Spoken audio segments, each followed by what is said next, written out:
Hello, everyone. I hope you're having a great day. So, I just want to talk a little bit about today about, well, not so much announcements, but more rumors. The general consensus in along the grapevine is that we're probably going to be expecting fourth edition of Age of Sigmar come this summer, and overall I kind of agree with the sentiment. I mean, the clues are all there. The prophecies are written in the stars right now. So I just want to talk a little bit about what my opinion on that is and what I want to see. So just some stuff that I just want to summarize before we get going. Right now, the reason I think everyone's really talking about this is because, again, there's definitely some hints of what's going on right here. So currently, for those who are keeping up with the general meta, we're currently in the midst of the Dawnbringers narrative event. And a lot of people are drawing comparisons to that with the Broken Realms saga back at the end of second. Generally, we got a bunch of a bunch of narrative books with specialized rules, and then that eventually led into the events of the next edition. So I think that alone is a pretty big indicator.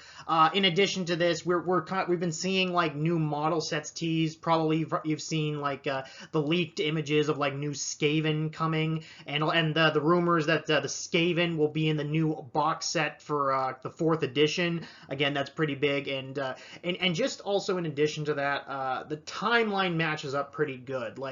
GW, especially in recent decades, have kind of been leaning on editions being wrapped up in 2-3 years. That's what it was for first edition. Then second edition only lasted about 2.5-3 years, and now we're getting about to that length now with third edition. So the timeline again matches up.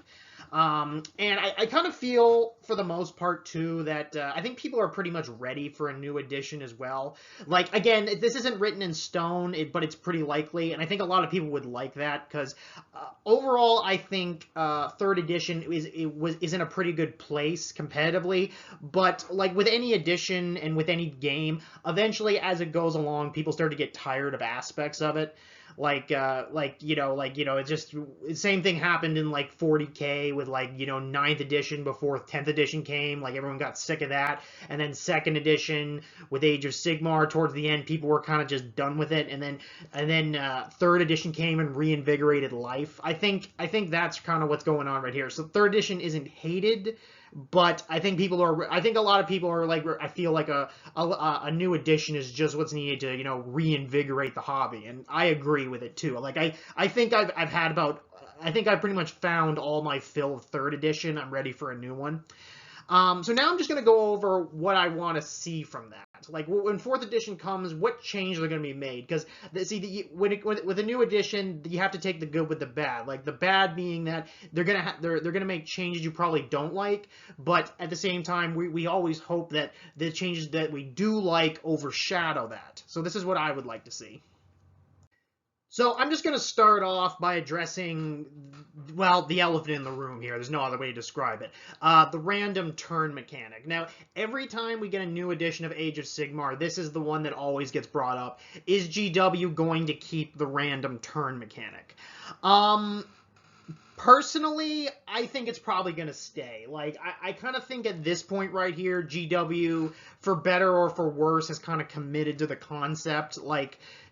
For them to just get rid of it, they would basically have to redo the game from the ground up. Because a lot of people say, well, you can just play the game without it. It doesn't change much. I don't really know if I agree with that, because I've seen games where you play without it, and it kind of, I don't know, I feel like it kind of messes up some aspects of the turn order and the combat mechanics, because you got to remember when they're designing this game, especially third edition, they create it from the ground up to work with the random turn mechanic, and that's one of the reasons, and that's one of the reasons why a lot of Age of Sigmar can seem very swingy. It's built with the idea of the random turn mechanic in mind. So, like I said, I don't like. I think if they did get rid of it, they would have to change up like aspects of like combat and battle shock to just make the game less swingy. Because if the game stays like this and remains as swingy as it is, we could see honestly games over in like on like turn 2 or 3, like just way too fast. And also, like I said, I feel like also certain things like how like command abilities and like movement is structured is also again based around the idea of the random turn mechanic. I think they're not really good. I really don't think they're going to get rid of it for like that plus many other reasons. But however, I do feel if it is going to stay, they need to build upon it more, like, because third edition I feel did a much better job of second edition of giving people options of like mitigating the random turn mechanic. Like obviously a veteran player is going to tell you right now, well, the best way to mitigate the random turn mechanic is just to, you know, plan in advance for it. And personally, that's perfectly viable because I get that kind of like argument all the time that the double turn mechanic unbalances the game. Well, I hear that, but then I see the meta watch from like GW themselves. I see meta watches and like statistic analysis online, and it actually honestly paints the game as just as balanced or even more so than its competitor 40K.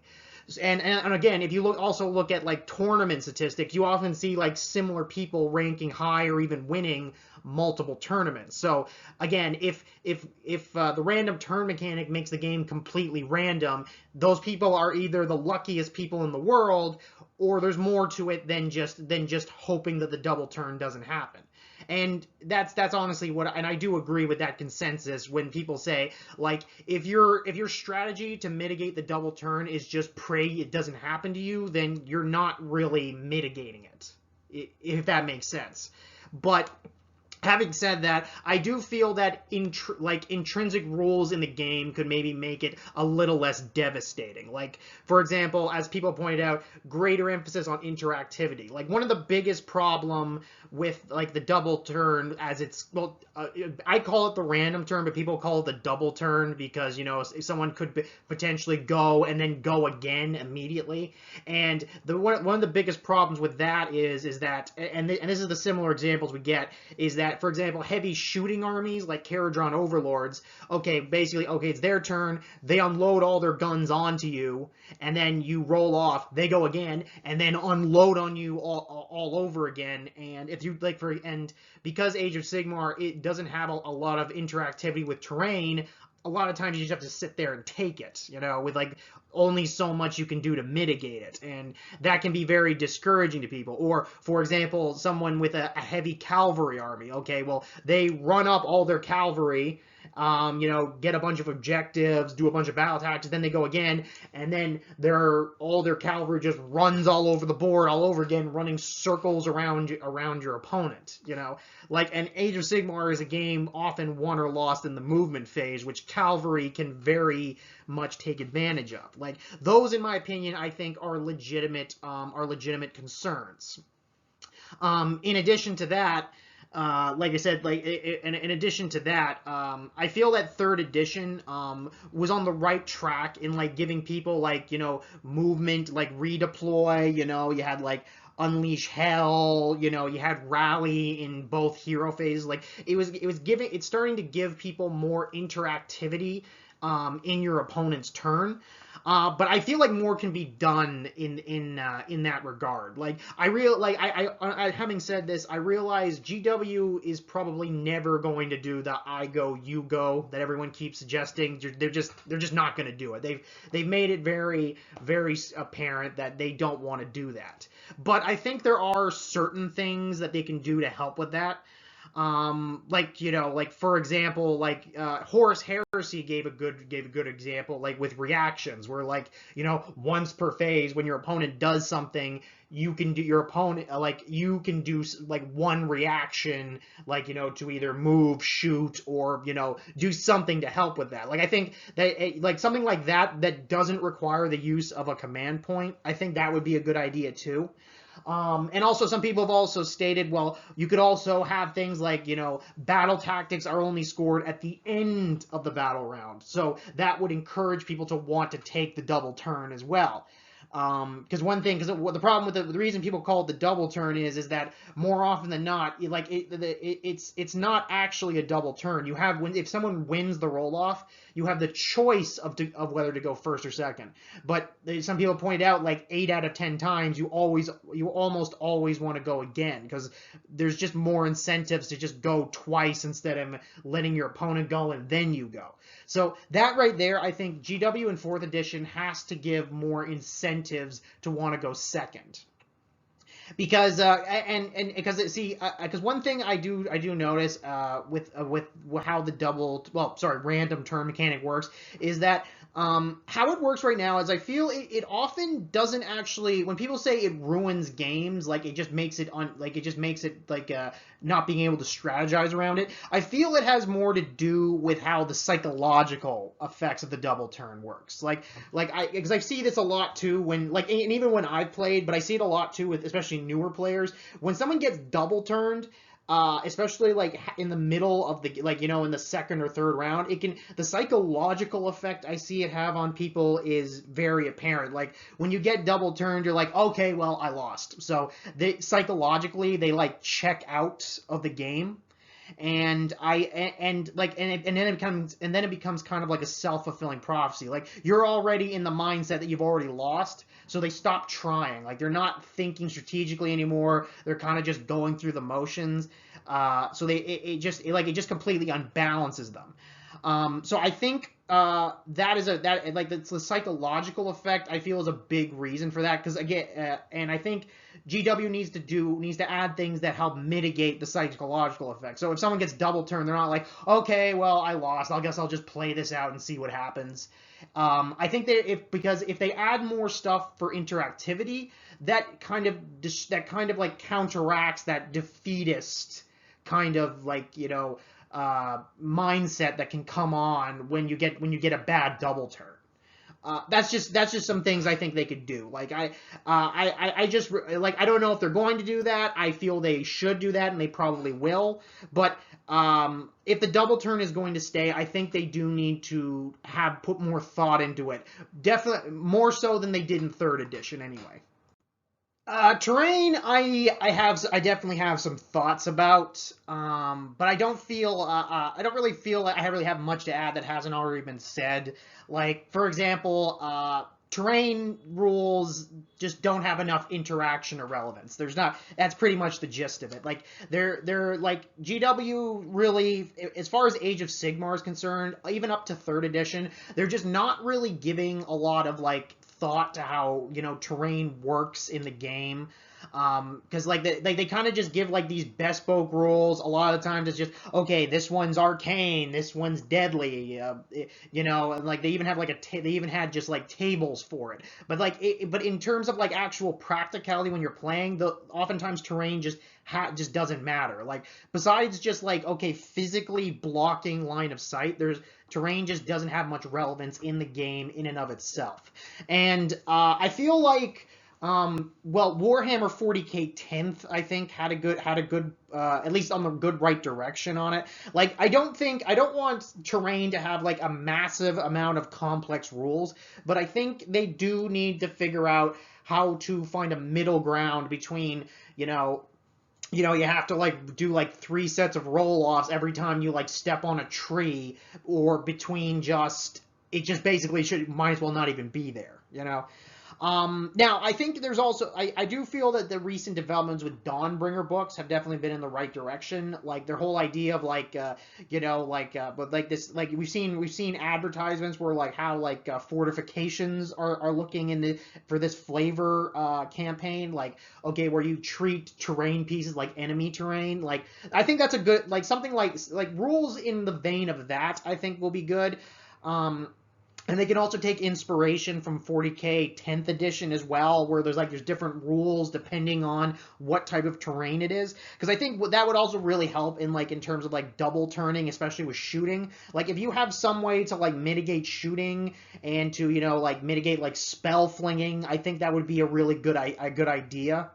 And it just also would just help with just, just flavor in game where like, okay, a lot of this terrain is not just decoration. It actually fulfills a purpose in the scenario we're building here beyond just, okay, we have to move around this rock and let's just put everyone behind this rock so that gunboat doesn't shoot us. Like, something like that.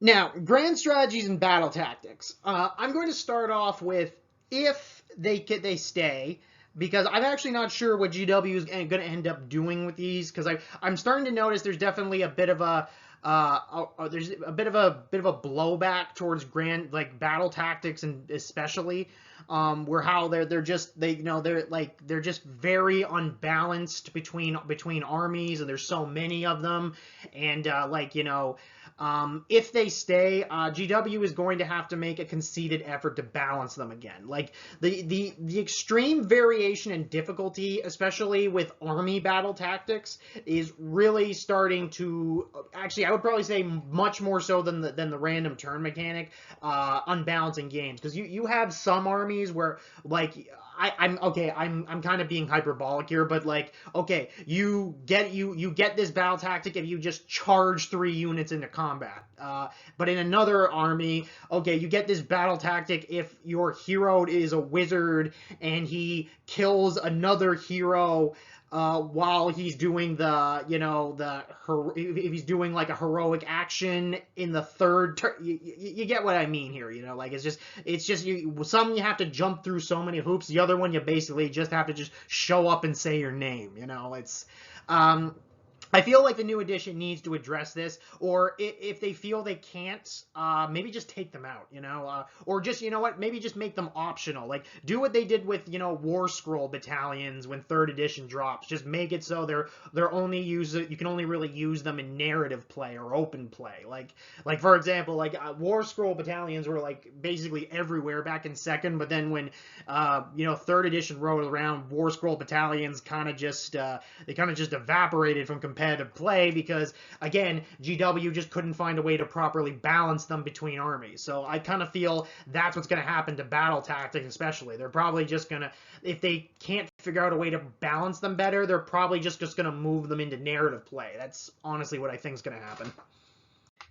Now, combat and shooting phase changes. Well, the biggest thing that kind of grinds my gears right now, and this just has my, and I don't really feel that this really hurts balance, because I don't really see it really killing balance that much, but it's just I don't like it from an intellectual level. I don't like the way that you can just shoot into combat and just kill your opponent who's locked in combat, and with no repercussions whatsoever. So okay, you have let's for example 2 ranks of you can have 1 rank of soldiers be in combat with another rank of soldiers, and then behind them you have full ranks of archers who can just shoot into combat and only hit your opponent.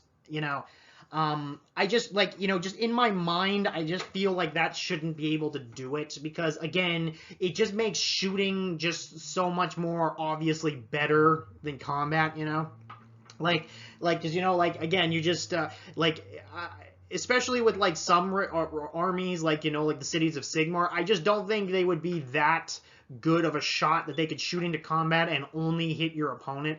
I feel like they should do something with when you shoot into combat, especially from outside of combat, there should be a risk of maybe hitting your own guys, maybe every time you roll a 1 to hit, you miss and you hit one of your guys, because I know there's stuff like that in 40k, and with the Imperial Guard, and I feel that should be brought into Age of Sigmar, because I just don't I'm not saying that it's making the game unbalanced from shooting, because shooting in general I feel is still a little too good in Age of Sigmar overall, but I just really don't like that one mechanic on top. And I feel like they again, you can also look to 40k where you can only shoot for example, when you shoot at monsters or vehicles, when you shoot into combat, you can only hit the monster or the vehicle, when you're shooting into combat.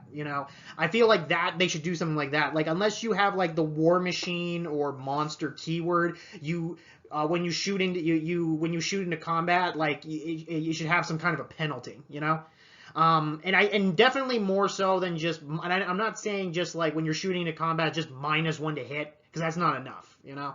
So I think maybe they should do something like, okay, if you're shooting into combat from outside of combat, it's -1 to hit, and every time you roll a 1, you hit your own guys. Like, something like that, you know? Just something to add a little bit more flavor to the interactivity. That's what I like. Also, I think mortal wounds are just way too prevalent in the game right now. It just like we're starting to reach a point where it's easier to list units that don't cause mortal wounds than do cause mortal wounds. You know, like it's just getting ridiculous. Like I think they need to tone, like I like mortal wounds as a concept, but I don't like that the designers, especially over 3rd edition, just gave everyone and their grandmother mortal wounds. Like, it just basically makes, like, it takes so much out of the combat scenario, because it makes armor irrelevant. Like, I personally feel that's one of the reasons Stormcast Eternals are having trouble, especially in 3rd edition, is because there's just too much mortal wound spam. Their whole concept is that they have heavy armor, but everyone just ignores armor now, you know? So I think what they should do is, well, one thing they have, 3rd edition I have noticed, they are mitigating, I think GW is aware of the problem, because I've noticed, like, I've noticed a lot where, especially with newer books, they're kind of making it so, with some units, 6s to hit or 6s to wound don't cause mortal wounds. They do other stuff, like, for example, just auto wounding, like with Night Haunt. They used to do a lot of their units just do like Frightful Touch causes mortal wounds. Well, now it just auto wounds. Or in some other ones where, you know, 6s to hit just cause 2 hits instead of mortal wounds. You know, just stuff like that. I think they should go into.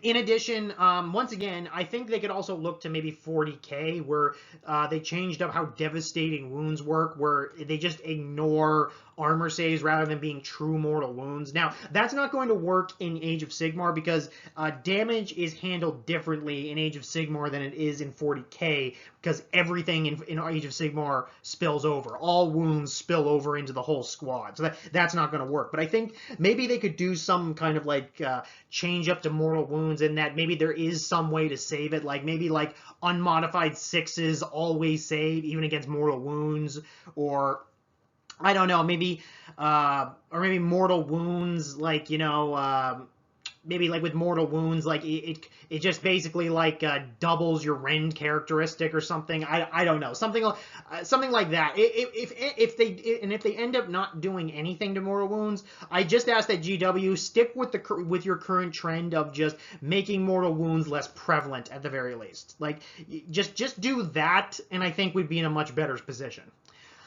Now, the Battle Shock phase, in my opinion, also, I think I can go either way on it. I do feel Battle Shock can be a little too devastating at times, or it can be a little bit, like, not devastating at all at other times. Like, it's kind of it's one of the reasons they changed it up in 40k, because, like, they did point out that sometimes Battle Shock is a little bit all or nothing. Either it doesn't do anything, or it just wipes out whole armies, you know? Like, I feel they maybe, I personally don't mind the way Battle Shock is right now, but if they do end up changing it, I probably won't care either. I'm kind of just a little bit agnostic to Battle Shock right now. I can just go either way. But one thing they do need to do, however, and I think everyone universally agrees on this, and again, I think GW also acknowledges this, they need to bring back the extra combat reach for ranks of units. Like, remember, this all started back when we had like the General's Handbook 2nd, where, you know, they had like a war scroll, like a battalion where, you know, if you could fight in double ranks, you know, like if you were half an inch of a unit that was in half an inch of an enemy, you could still attack. I think they need to just make that like a core mechanic, because it did so much to help, like, you know, horde units get the amount of models they needed into combat range to attack. And I think GW acknowledges this too, because in the most recent battle scroll, they basically they gave so many units like 2 inches of reach when they didn't have it before, and so I think that's them acknowledging that yes, 1 inch reach just isn't cutting it for too many of these these units that require big blobs of models to be effective. So I think GW, if you're going to make any change, like if you don't want to touch shooting, I'll be sad. But I think what you really need to do is you need to just make you just need to make the the combat, the extra combat reach, just a core mechanic of the game. Just if your model is within half an inch of a friendly model that's within half an inch of an enemy, they can still attack. Just do that, and I think I won't be completely satisfied, but I'll be pretty darn happy. Anyway, army tables in general, honestly, it's an unlikely thing to happen, but I feel GW, if it needs to balance them better, like it's just one of those things that we just talk about every time there's a new edition since like the dawn of history. Like they have like all these tables with all kinds of stuff you can pick, but they always make the one option the obvious take, like 9 out of 10 times. Like I'm not really expecting that really to change in an upcoming edition, but it would be nice if they looked into it. Now, I also don't know what's going to happen exactly with tables, because they seem to, I wonder if they're going to go like the 40K route, where they're just going to get rid of tables in general, and maybe just just take those and just put them on like the army scrolls. Personally, I don't think they're going to do that, because I feel like they're just a little bit too integral to the gameplay, and they have too much material out already. Because again, here's what I'm going to say. I don't think Age of Sigmar is going to go through the same revision that 9th edition 40K did to 10th edition, because I don't think 3rd edition is in a terrible place. Like 9th edition 40K, let's be honest here, was in really big hiccups. Like it was getting laughably bloated. The player base was getting turned off by the endless stratagems. It was just unbalanced left and right. Like it was getting expensive. Like GW realized they had to cut a lot of bloat. I don't think Age of Sigmar is quite to that level yet. But at the same time, I could see them doing it just to create symmetry between the two rule sets. So I don't know, but I personally think they're going to stay. But again, just here's another one. Here's me hoping again that they balance them better. Now, this one is kind of, I don't really think is really essential for the 4th edition to go through, but this is kind of like a personal thing of mine. I really want GW to bring back the Grand Alliances, and by that I mean actual proper like in-game rules. Like you remember we had like back in first and like 2nd edition, you could play if you could just play like vanilla order, where you could just bring any order model you wanted, but you had to use like just generic Grand Alliance rules or just generic death rules. That I really liked. I know it wasn't essential, but I just feel like it was just a perfect way for newbies to enter the hobby. They could just pick and choose what models they wanted, and they could just play a game. And they took that away in the 3rd edition, and I think I do understand why. Like they wanted people to focus on the actual sub-armies of each Grand Alliance, not just, picking whichever model they wanted and going nuts. But I think that there is a way to bring it back. Like for example, what they could have done, and I think they could have done in 3rd edition, is if they didn't want Grand Alliance armies to be played on the tabletop, what they could have done is just make it so only open play could be Grand Alliance. Like you want to play like Grand Alliance Chaos and bring whichever Chaos model you want, just sticking with the proper hero and battle line restrictions. Just do it, but it has to be open play. And I get why they did it too, because it obviously would have been hard to balance. Like they have a hard enough time balancing just regular armies. Imagine just balancing an army that literally can bring any Grand Alliance unit. So I get what they wanted to do, but I feel like there's ways they could fix it. Like maybe in the next one, if they keep with the the open play, matched play, and narrative play, just make it so you can only play them in open play or narrative play, and then just include more options for each one. Like a whole artifacts table and a whole hero ability table. Just I don't know. Like I know that this is not essential for fixing the overall state of Age of Sigmar in 4th edition. It's just something I would personally want. Like, this is just something for me, So, again, feel free to disagree, but I would like to see this. Now, heroes in general, I think heroes are, like, some heroes are doing okay, but I still feel foot heroes need a bit more attention. Like, and I think, and again, this is one of those things where I think GW is aware of the problem, because they've done so many things in the past leading up to the end of 3rd edition to try and mitigate it. Like, you know, you had in some of in the more recent General's Handbook where you had rules where you can't shoot at you know, foot heroes under six wounds if they're a certain distance away. They were just not visible to enemy units, like, you know, stuff like that. Like GW is aware that foot heroes often suffer in comparison to, like, mounted heroes or wizard heroes or heroes that are on top of monsters. And I think one thing they might try to do is that they might go the way of 10th edition 40k, where, you know, heroes can just join squads. Personally, I have some trepidations about it, but I also see the benefits of it.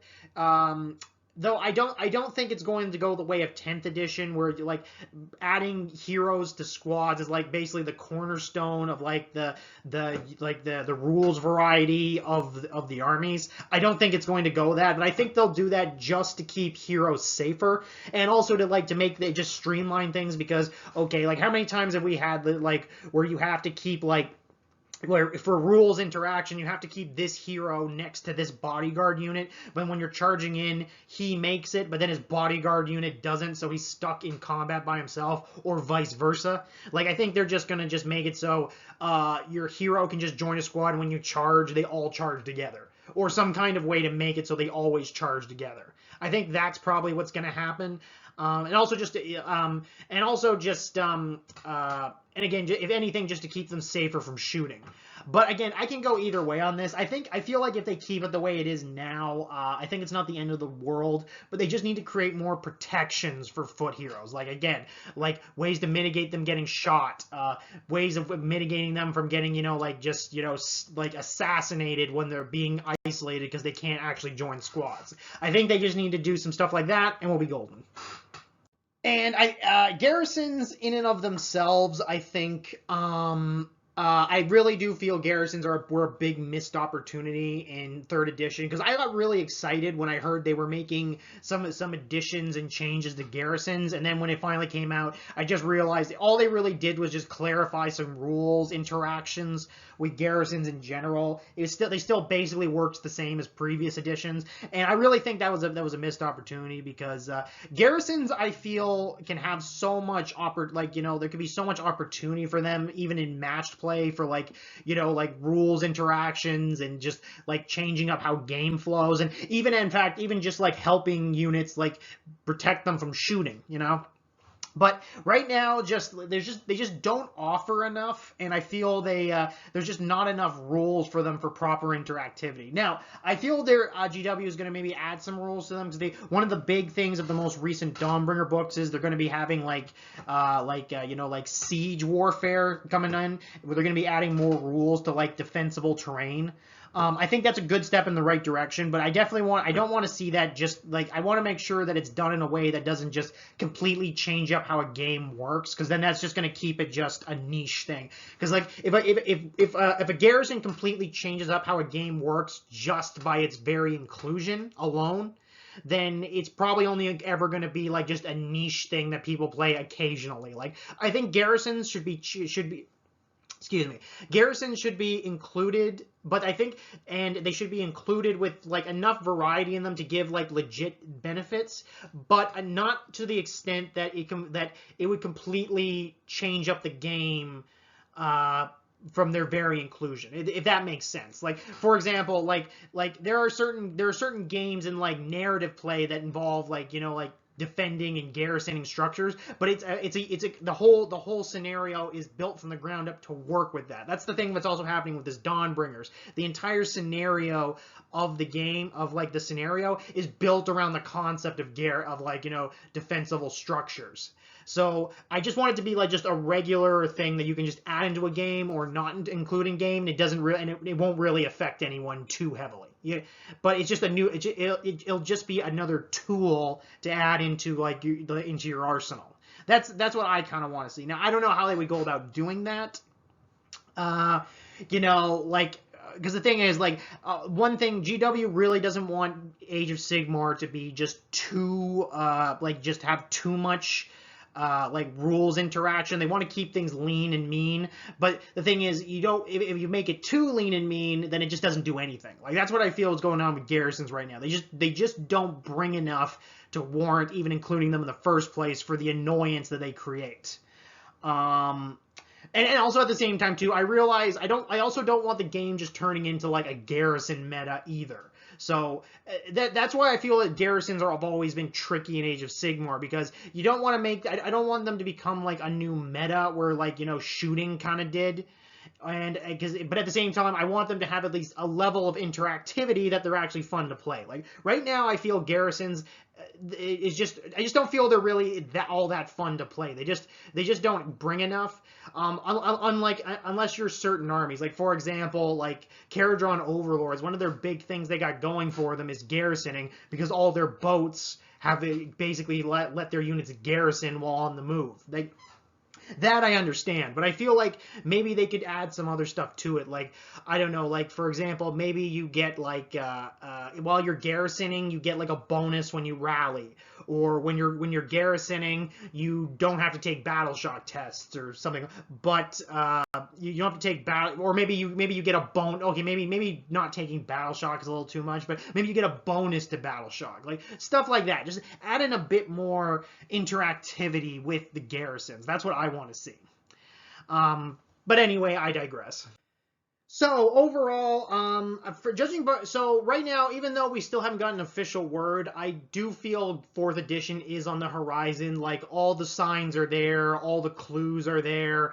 The grapevine is very heavily implying it. So like I said, right now I feel, even though I feel 3rd edition is overall in a good place, I do think a lot of people, myself included, are ready for a change up. If just for the fact is, I feel like a change up would just be what Age of Sigmar needs to just reinvigorate love for it. Because right now I do agree with, I've seen some people refer to what's going on as like end of edition fatigue, and when I heard that, I was like, yeah, you know what, that actually does kind of sum up what I feel like. I feel like, you know, we've done 3rd edition for so long that I think I'm ready just for a change up, because just for the fact is that a lot of stuff over the years that I found in 3rd edition that I don't like, even though I like 3rd edition overall, the little things I don't like just been picking at me over the years, and I feel like this is the time to correct them in the upcoming 4th edition. But at the same time, I don't think their 4th edition is going to be the change up that 40k 9th edition did when he went to 10th, because I think Age of Sigmar is in a better place than 9th edition 40k was, because 40k 9th was a bit of a mess towards the end. 3rd edition is not a mess, but I just feel that he just has some very big problems that, like, for example, with, like, people's opinion on how the random turn mechanic works and how battle tactics work, and like certain things in combat, like mortal wound spam right now. Like, I just feel like there's legitimate criticisms that I feel can only be addressed with a new edition, because until you change up the edition, anything they change up in like a battle scroll or an FAQ, that's just that you're just putting a bandage on the wound instead of actually treating the injury, you know? Like, just start from the ground up on a new edition and just fix the problems, because here's the thing, it doesn't matter what they do in the new edition, eventually new problems will present itself, because as edition goes on, you make changes, you fix balancing, but it inevitably creates new problems. Like, 4th edition is going to be the same, it's probably the same as 3rd edition. It's going to come in, it's going to reinvigorate interest, it's going to bring a bunch of new people in, but then as things go on, people are going to start to notice things that they don't like, and then GW will try to fix them, which will then cause new problems, which we'll just learn to live with for the next 2-3 years until 5th rolls around. Like, that is exactly what's going to happen. But again, like I said, that doesn't mean I hate the journey. I'm just curious. I just want the new journey to start, so we can start fresh and work from there. You know. That's my opinion anyway. So anyway, I hope you enjoyed the video. Hope you're having fun in the meantime, and hope you have a great rest of your day. Thanks for listening.